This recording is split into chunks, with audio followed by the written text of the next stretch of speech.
नमस्कार, स्वागत है आप सभी का। आपके साथ मैं हूं पुनीत और खास खबर आप देख रहे हैं। पवई विधानसभा सीट से विधायक प्रहलाद लोधी को सुप्रीम कोर्ट से एक बड़ी राहत आज मिल गई और इसी के साथ राज्य सरकार को इसमें झटका भी लगा। सुप्रीम कोर्ट ने हाईकोर्ट के आदेश को बरकरार रखते हुए लोधी की सदस्यता बहाल करने की बात कही है। मामले पर लोधी ने कहा है कि प्रदेश सरकार ने दुर्भावना से काम कर मेरे खिलाफ कार्रवाई कराई।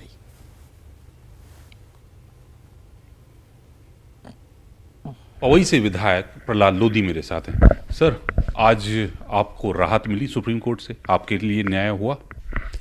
देखिए, वास्तव में न्याय हुआ है और हमें सत्य पर भरोसा था। आज सत्य की जीत हुई है, असत्य की हार हुई है। लेकिन जो लोअर कोर्ट ने फैसला दिया था वो आपको सजा आपको दी गई थी और हाई कोर्ट ने आपकी सजा पर रोक लगा दी थी, लेकिन विधानसभा अध्यक्ष ने आपकी सदस्यता खारिज कर दी।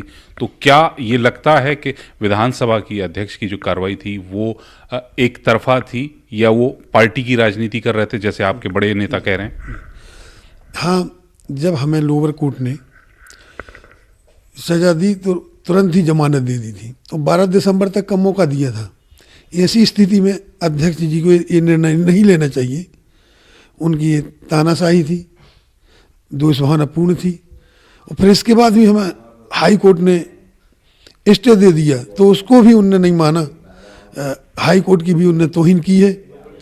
वो लोग यहाँ पर सुप्रीम कोर्ट लेके चले आए, उस हाई कोर्ट को उन्होंने चुनौती दी, तो आज यहाँ पर सुप्रीम कोर्ट से भी हमें न्याय मिला है। हम बहुत बहुत आभारी हैं। सुप्रीम कोर्ट से आपको न्याय मिला, लेकिन सर हाई कोर्ट ने आपकी सज़ा पर स्थगन 6 तारीख को दिया था और आज 6 ही दिसंबर है, 1 महीना। तो आपके जो विधायिकी के जो अधिकार थे वो आप उनसे वंचित रहे, तो इसके लिए लड़ाई लड़ेंगे, सड़क पे जाएंगे आप? नहीं, अब तो उन्हें खुद दे देना चाहिए, हमें लड़ना न पड़े, क्योंकि जब सुप्रीम कोर्ट ने भी हमें न्याय दिया है तो ये बनता है कि हमारी स्पीकर साहब को हमारी सदस्यता बहाल करना चाहिए। पार्टी अगर नहीं उनका व्यवहार बदला तो क्या आप आगे लड़ाई लड़ेंगे, सड़क पर भी उतरेंगे पार्टी के और लोगों के साथ? हाँ, ये हमारी पार्टी के सभी लोग हमारे साथ में हैं। हमारी पूरी भारतीय जनता पार्टी सरकार साथ में है और हम लोग इस लड़ाई को लड़ेंगे। हमारे सभी पूर्व के नेता प्रतिपक्ष, हमारे नरोत्तम मिश्रा जी, गोपाल भार्गव जी, सभी हमारे माननीय हमारे प्रदेश अध्यक्ष जी, माननीय पूर्व मुख्यमंत्री जी, सभी लोग बोल चुके हैं कि 17 दिसंबर को हम सदन में साथ में लेके चलेंगे और हम अंदर जाएंगे। विधायक थे वो विधायक रहेंगे। आप विधायक थे, विधायक रहेंगे। लेकिन सर, क्या ये जो व्यवहार है, जो जिस तरह से सरकार ने काम किया, विधानसभा ने कहा, अध्यक्ष ने, तो क्या लगता है कहीं ना कहीं वो एक आपसे एक थोड़ा सा प्रिजुडिस थी, एक दुर्भावना की, राजनीतिक दुर्भावना से काम कर रही थी? देखिए, दुर्भावना तो उनकी होगी ही, क्योंकि कांग्रेस के राष्ट्रीय प्रवक्ता मुकेश नायक जी मेरे साथ चुनाव हारे। उसी दिन से एक कुछ ना कुछ सोचते रहते थे और उसी के कारण ये कांग्रेस। और विधायक प्रहलाद लोधी के वकील ने कहा कि सजा और दंड को हाई कोर्ट ने स्थगित कर दिया है। उन्होंने कहा है कि कोर्ट ने पाया था कि निचली अदालत के फैसले में कुछ गलतियां पाई गई हैं। प्रहलाद लोधी जी को जब ट्रायल कोर्ट ने सजा दी तो सजा को हाई कोर्ट ने, दंड और सजा को दोनों को हाई कोर्ट ने स्टे किया और हाई कोर्ट ने स्टे करते समय सारे तथ्यों को गंभीरता से देखा और ये पाया कि प्रथम दृष्टया ये पाया जाता है कि जो नीचे की अदालत का फैसला है उसमें कुछ गलतियां हुई हैं और हाई कोर्ट ने कहा कि इसकी फाइनल हियरिंग जनवरी के महीने में करेंगे। अशरफ हमारे सहयोगी दिल्ली से लाइव जुड़े हुए हैं, उनसे बात करते हैं। अशरफ, मध्य प्रदेश में काफी बवाल हुआ इस पर और बीजेपी ने तैयारी भी कर ली है क्योंकि 17 तारीख से शीतकालीन सत्र शुरू होने वाला है और तब भी कल भी नेता प्रतिपक्ष कह रहे थे कि हम तो लोधी को साथ में लेकर जाएंगे क्योंकि वो विधायक थे, उनको वो सम्मान मिलना चाहिए। अब तो सुप्रीम कोर्ट की तरफ से भी इस मामले में फैसला आ गया है। अब क्या नजर आता है कि आने वाले दिनों में इस पर बवाल थम जाएगा या अभी बवाल और हो सकता है? देखिए पुनीत, बवाल तो नहीं लगता कि इसमें कुछ होगा, क्योंकि अभी तक सरकार जो हवाला दे रही थी वो अदालत का दे रही थी कि अदालत के जो निर्देश हैं उसके फैसले के अनुसार सब कार्रवाई की गई है, और अब अदालत का ही फैसला है और देश की सबसे बड़ी अदालत का फैसला है। तो मुझे नहीं लगता कि सरकार इस फैसले का कोई विरोध करेगी। विधानसभा अध्यक्ष जो हैं उनकी सदस्यता को बहाल करेंगे और संभवतः 17 तारीख को वो बड़ी आसानी से विधानसभा में प्रवेश करेंगे। लेकिन एक चीज बहुत साफ है कि इस मुद्दे को लेकर भाजपा बहुत आक्रामक है, वो इसको ऐसे ही जाने नहीं देगी, वो सरकार पर लगातार हमला करेगी। इस मुद्दे को लेकर के हम लगातार कह रहे थे कि एक पक्षीय कार्रवाई की जा रही है। आज प्रदेश अध्यक्ष ने, राकेश सिंह ने, ये बहुत खुद साफ कह दिया कि विधानसभा अध्यक्ष ने जो काम किया है वो दुर्भाग्यपूर्ण थी, बदले की भावना से उन्होंने काम किया है, कांग्रेस पार्टी के हैसियत से काम किया। तो इस तरह के तमाम आरोप राकेश सिंह लगा रहे। तो इससे अंदाजा यही है कि जब 17 तारीख को विधानसभा का सत्र शुरू होगा तो उसमें भाजपा आक्रामक रहेगी और सरकार पर हमला करने का कोई मौका नहीं चूकेगी। और ये चीज खुद प्रहलाद लोधी ने भी कहा है कि वो अकेले नहीं जाएंगे, उनके साथ नरोत्तम मिश्रा भी होंगे, पूर्व मुख्यमंत्री शिवराज सिंह चौहान भी होंगे, गोपाल भार्गव भी, तमाम बड़े नेता उनके साथ होंगे। जी बिल्कुल बिल्कुल। बहुत बहुत शुक्रिया अशरफ आपका इस तमाम जानकारी के लिए। तो कुल मिलाकर ये कह सकते हैं कि इस मामले में सुप्रीम कोर्ट की तरफ से जो फैसला आया है, इसके बाद सरकार को घेरने का मौका बीजेपी के हाथ एक और लग गया है। और जब शीतकालीन सत्र शुरू होगा, जब प्रहलाद लोधी साथ में जाएंगे, तब ये इस मुद्दे पर विपक्ष बहुत हावी होने वाला है सत्ता पक्ष पर। देखना होगा क्या आगे आने वाले दिनों में होता है। इधर छत्तीसगढ़ में नगरीय निकाय चुनाव के लिए नामांकन दाखिल करने का समय आज खत्म हो गया। अब 7 दिसंबर को नामांकन पत्रों की जांच होनी है और उसके बाद 9 दिसंबर को नाम वापस लेने की तारीख है।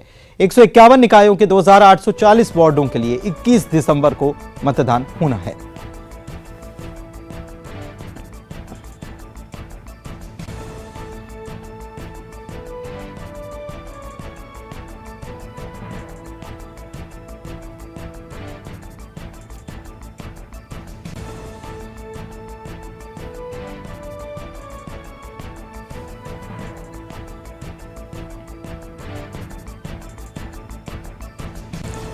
तो नामांकन का टाइम आउट हो गया, नामांकन दाखिल करने का समय खत्म हो गया और हमारे सहयोगी सुरेंद्र हमारे साथ जुड़े हुए हैं। उनके पास चलते हैं और उनसे जानकारी लेते हैं कि अब क्या कुछ होने वाला है। सुरेंद्र हमारे साथ जुड़ चुके हैं। सुरेंद्र, नामांकन का दौर तो खत्म हो गया, लेकिन अब जिस तरीके से हमने देखा कि नामांकन के पहले जो हंगामा देखने को मिला पार्टी कार्यकर्ताओं की तरफ से, चाहे वो बीजेपी या कांग्रेस की बात हो, तो अब और आखिरी मौके पर टिकट कट जाना, रात को टिकट कट जाना, आधे घंटे पहले टिकट कट जाना, तो अब मान मनोबल का दौर शुरू हो जाएगा। देखिए पुनीत, जिस तरह से नामांकन 3 बजे तक दाखिल करना था और सभी पार्टियों के प्रत्याशियों ने नामांकन दाखिल किया है, और सबसे बड़ी बात यह है कि एक एक वार्ड में तकरीबन 2 से 3 नाम दाखिल किए गए हैं। तो इस तरह से कल तक की जो स्थिति थी, करीब 4100 से भी अधिक नामांकन अलग अलग पार्टियों के प्रत्याशियों ने दाखिल किया है। लेकिन अब सबसे बड़ी बात होगी कि आखिर जिस तरह से अगर कांग्रेस की बात करें तो अगर एक वार्ड से 2 से 3 प्रत्याशी सामने आए हैं। हालांकि जिस तरह से जो लिस्ट जारी हुई है, लिस्ट भी ऐन मौके पे तकरीबन 12:20 12:25 के बाद दोपहर में जारी की गई थी। तो जो लोगों ने नामांकन जमा किया है, तो नगरीय निकाय चुनाव में नियम कहता है कि जिन लोगों ने नामांकन दाखिल कर दिया है, अगर वो 9 तारीख तक नाम वापस नहीं लेते हैं तो उनको जो राज्य निर्वाचन आयोग है वो उनको जो चुनाव चिन्ह है वो आवंटित करेगा और वो निर्दलीय माने जाएंगे। तो इसीलिए पार्टी के जो बड़े नेता हैं, जो कार्यकर्ता हैं, जो नेता है, वो जो मनोबल है उसका दौर भी शुरू हो गया है। और ये खंगाला जा रहा है कि आखिर एक वार्ड में जो प्रत्याशी का नाम पार्टी ने घोषित किया है, उसके अलावा कितने ऐसे प्रत्याशी सामने निकल के आ रहे हैं कि वो चुनावी मैदान में उतर चुके हैं, उन्होंने नामांकन खरीद लिया है, नामांकन दाखिल भी कर दिया है। तो तकरीबन 2 से 3 ऐसे वार्ड के संख्या है कि वार्डों की संख्या की 2 से 3 प्रत्याशी एक एक वार्ड में शामिल हो रहे हैं। तो 151 वार्ड है जो जिसमें नगरीय निकाय चुनाव होना है। साथ ही 3 जो अलग अलग जो वार्ड हैं, जिसमें भिलाई नगर निगम में उपचुनाव भी हो रहा है, वहां पर एक वार्ड है और एक वीर गांव का है, 2 भिलाई नगर के जो वार्ड है वहां पर भी उपचुनाव हो रहा है। तो सुरेंद्र, इस तरह से 130 चुनाव हो रहा है, ये भी निकाय आपसे हैं। जानना चाहेंगे 2840 वार्ड के लिए प्रत्याशी जो हैं वो नामांकन उनके समय सीमा समाप्त हो गई है, 21 तारीख को मतदान भी होना है। अभी कुल कितने, कुछ आंकड़ा सामने आ पाया है कि निर्वाचन आयोग की तरफ से कि कुल कितने लोगों ने अभी तक नामांकन दाखिल कर दिया 2840 वार्डों के लिए? देखिए, जिस तरह से अगर 2840 वार्ड है जिस पे चुनाव होने हैं, तो अगर 2 से 3 अगर आए, करीब 8 से 10 हजार नामांकन की संख्या हो सकती है। हालांकि अभी ये अधिकृत आंकड़ा ये नहीं है, क्योंकि राज्य निर्वाचन आयोग ने अभी तक ये आंकड़े जारी नहीं किए हैं। लेकिन कल 7:30-8 बजे तक कल रात में जो आंकड़े सामने आए थे वो 4100 से अधिक नामांकन दाखिल हो चुके हैं पूरे प्रदेश में 151 नगरीय निकायों में। तो ये माना जाए कि आज अंतिम तारीख थी नामांकन दाखिल करने की, तो ये आंकड़ा और बढ़ सकता है। तकरीबन 8000 से भी अधिक नामांकन दाखिल हो सकते हैं प्रदेश में पूरे 151 नगरीय निकायों में। तो ये उसमें जो पार्टियां हैं, क्योंकि ये दलीय चुनाव होगा, तो जो पार्टियां हैं, बीजेपी है, कांग्रेस है, तो उसमें जो अधिक वार्डों में जिनका नाम पार्टी ने घोषित किया है, उसके अलावा अगर वो प्रत्याशियों ने नाम वहां पर भरा है जो बागी हो चुके हैं, तो उनको मनाने की प्रयास किया जाएगा। तो ये जो 2 दिन है, तो उसमें यही मान चलेगा। जिस तरह बीजेपी के जो प्रवक्ता हैं, उन्होंने साफ तौर से कहा है कि बिल्कुल, साफ तौर पर कहा है कि जो पार्टी ने जिसको प्रत्याशी बनाया है वही चुनाव लड़ेगा। अब देखते हैं कैसे मनाया जाता है। 9 तारीख नाम वापसी की तारीख है, तब तक कितने प्रत्याशी नाम वापस ले लेते हैं, देखने वाली बात होगी। बहुत बहुत शुक्रिया सुरेंद्र आपका इस तमाम जानकारी के लिए। आगे बढ़ते हैं। होशंगाबाद के पचमढ़ी आर्मी कैंप से खबर की इंसास राइफल और कारतूस यहां चोरी कर लिए गए और कारतूस 20 की संख्या में चोरी किए गए और 2 इंसास राइफल चोरी हुई है। इसके बाद हड़कंप मचा हुआ है हर तरफ। दरअसल रात करीब 12:30 बजे काले ट्रैक सूट में आए 2 लोगों ने संतरी से खुद को आर्मी का अफसर बताया और अंदर दाखिल हो गए और 2 इंसास राइफल और 20 राउंड जिंदा कारतूस लेकर कार से पिपरिया के लिए निकल गए। यह मामला उजागर होने के बाद हड़कंप मचा है। जिले में नाकेबंदी कर सघन चेकिंग भी की जा रही है और हैरानी भी हो रही है कि कैसे 2 अनजान शख्स संतरी को, आर्मी के संतरी को यह बताने में कामयाब हो जाते हैं कि वो आर्मी के ही अफसर हैं और वहां से हथियार लेकर कैसे चले जाते हैं। ये कई सारे सवाल खड़े हो रहे हैं, लेकिन फिलहाल नाकेबंदी की गई है और जगह जगह चेकिंग की जा रही है। पचमढ़ी में सूचना मिली है कि वहाँ आर्मी एजुकेशन सेंटर है और उसकी करियप्पा कंपनी है। उस कंपनी की 2 इंसास राइफल और 20 जिंदा राउंड, 2 व्यक्ति अज्ञात व्यक्ति वो आए हैं और मिलिट्री अफसर अपने आप को बताते हुए और वो संतरी को धोखा दे करके और राइफल ले गए। और होशंगाबाद के पचमढ़ी आर्मी कैंप से 2 संदिग्धों के द्वारा 2 इंसास राइफल और जिंदा कारतूस चोरी करने के मामले पर अब इंटेलिजेंस विभाग सक्रिय हो चुका है। न्यूज 18 से बात करते हुए डीआईजी मनोज शर्मा ने कहा है कि आर्मी इंटेलिजेंस के साथ ही दूसरी एजेंसियों से भी जानकारी साझा कर दी गई है। मामले में सभी जिलों के एसपी को अलर्ट कर दिया गया है। यह भी जांच की जा रही है कि कहीं कोई आतंकी साजिश तो इसके पीछे नहीं है। आर्मी कैंप में हुई घटना के बाद पुलिस मुख्यालय भी हरकत में आ गए। हमारे साथ डीआईजी मनोज शर्मा जी मौजूद हैं। सर, एक काफ़ी गंभीर घटना हुई है। 2 राइफल लेके एक अज्ञात आरोपी आर्मी कैंप से चले गया है। क्या डिटेल पुलिस मुख्यालय के पास आई और क्या कार्रवाई की जा रही है? देखिए, अभी तक जो ज्ञात जानकारी है तो रात्रि में लगभग 1:15 से 3 बीच की घटना है। एई सेंटर पचमढ़ी जो आर्मी का एक एजुकेशन कोर है और वहाँ पर जो बैंड ट्रेनिंग सेंटर है वहाँ पर जो संतरी पोस्ट से 2 इंसास राइफल, 3 मैगजीन और 20 कार्टिजेस चोरी गए हैं। वहाँ के जो कंसर्निंग पर्सनल है उन्होंने रिपोर्ट लिखाई है। उसके बाद पुलिस मुख्यालय से एडीजी द्वारा भी पूरे प्रदेश में अलर्ट जारी किया गया है। सारे एसपीज को अलर्ट किया गया है, पूरी घटना के बारे में बताया गया है और अलग अलग टीमें परस्पर कोऑर्डिनेशन के साथ पता लगाने की कोशिश कर रही है कि कौन लोग थे, क्या घटना हुई है। अभी तक इसमें ये डिटेल्स हैं। सर, कैसे व्यक्ति आया था? क्या कोई सीसीटीवी या कोई मूवमेंट? जो अभी ज्ञात जानकारी है, पिपरिया से एक टैक्सी हायर करके पचमढ़ी में उतरे थे और अपने आप को शायद वो मिलिट्री पर्सनली उन्होंने बताया था टैक्सी वाले को। और वापस भी पिपरिया तक उनका आना ज्ञात हुआ है। उसके बाद लोकेट नहीं हो पाए हैं कि किस डायरेक्शन में गए, बाय रोड गए, बाय ट्रेन गए। उसके लिए हम लोग वर्कआउट कर रहे हैं, प्रयास जारी है। कोई मामला ऐसा आतंकी गतिविधियों से जो जुड़ा सामने नहीं आ रहा है?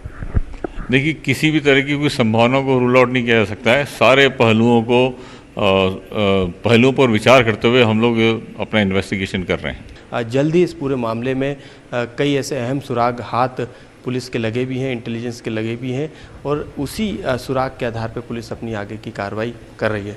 कैमरामैन खिलान सिंह के साथ मनोज राठौर, न्यूज़ 18 भोपाल। और मनोज हमारे सहयोगी भोपाल से लाइव जुड़ चुके हैं, उनके पास चलते हैं और उनसे जानकारी लेते हैं। मनोज, सबसे बड़ी बात यह है कि आर्मी कैंप में संतरी को यह बताकर कि वो जो व्यक्ति पहुंचे वो आर्मी अफसर हैं, वहां अंदर दाखिल होते हैं, वहां से हथियार लेकर वापस निकल जाते हैं। इतना आसान तो नहीं होता। आर्मी में तो और भी सुरक्षा जो होती है वो तगड़ी होती है। ये शुरुआत से ये घटनाक्रम जो है, ये सवाल खड़े हो रहे हैं। पुलिस क्या इस पर भी विचार कर रही है कि कैसे ये सब हो गया, कैसे इनके पास क्या कोई कार्ड थे? क्योंकि इसके पहले भी एक घटना सामने आ चुकी है जब एक शख्स एक कार दुर्घटनाग्रस्त हुई थी, उसके पास से आर्मी के कागजात मिले थे। तो ये क्या इससे जोड़कर भी पुलिस देख रही है केस को? जी बिल्कुल पुनीत, पुलिस के प्राथमिक जांच में लापरवाही जो है आर्मी कैंप में सामने आई हो। यही कारण है कि पुलिस ने इस पूरे मामले को गंभीरता से लिया भी है, क्योंकि लगातार जो जानकारी आ रही है उसके अनुसार जो पिपलिया है वहां तक आरोपी को देखा गया है जो बंदूक को लेकर वहां से फरार हुआ है, लेकिन उसके बाद लोकेशन जो है वो पुलिस को नहीं मिल रही। यही सबसे बड़ी वजह है कि इंटेलिजेंस ने तमाम एजेंसियों से जानकारी को साझा किया, साथ में सभी प्रदेश के एसपी को अलर्ट पर किया है और ये जानकारी साझा की कि इस तरीके के होलिये का व्यक्ति यदि नज़र आए तो उसकी जानकारी पुलिस मुख्यालय या फिर जिला मुख्यालय पे दी जाए। तो काफ़ी गंभीर मामला है, क्योंकि आर्मी कैंपस से जुड़ा मामला है। पचमढ़ी जैसी जगह पे यदि इस तरीके की वारदात हो जाती है और आर्मी कैंपस में होती है तो ये अपने आप में गंभीर हो जाता है। और जिस तरीके का हुलिया सामने आया और लापरवाही भी यहाँ पे आर्मी कैंप में देखी गई, क्योंकि वहाँ पर किसी तरीके के सीसीटीवी कैमरे नहीं लगे हुए थे। यदि लगे हुए भी थे तो बताया जा रहा है कि वो बंद थे। पिपरिया स्टेशन पे भी इसी तरीके की जो है पूरा नज़ारा देखने को मिला, वहाँ पर भी सीसीटीवी कैमरे नहीं लगे हुए थे। तो पुलिस को जांच में दिक्कत तो आ रही, लेकिन तमाम एसपीओ को और तमाम जो जिलों की जो सीमा है वहाँ पर बैरिकेड लगा के चेकिंग की जा रही है। लेकिन पुलिस को ये आशंका है कि जो आरोपी है जिसने इस वारदात को अंजाम दिया है वो ट्रेन के जरिए फरार हुआ है। हालांकि तो हर पहलू पर कुल मिलाकर पुलिस जांच करी। बहुत बहुत शुक्रिया मनोज आपका इस तमाम जानकारी के लिए। और वक्त एक ब्रेक का है, जल्द लौटेंगे।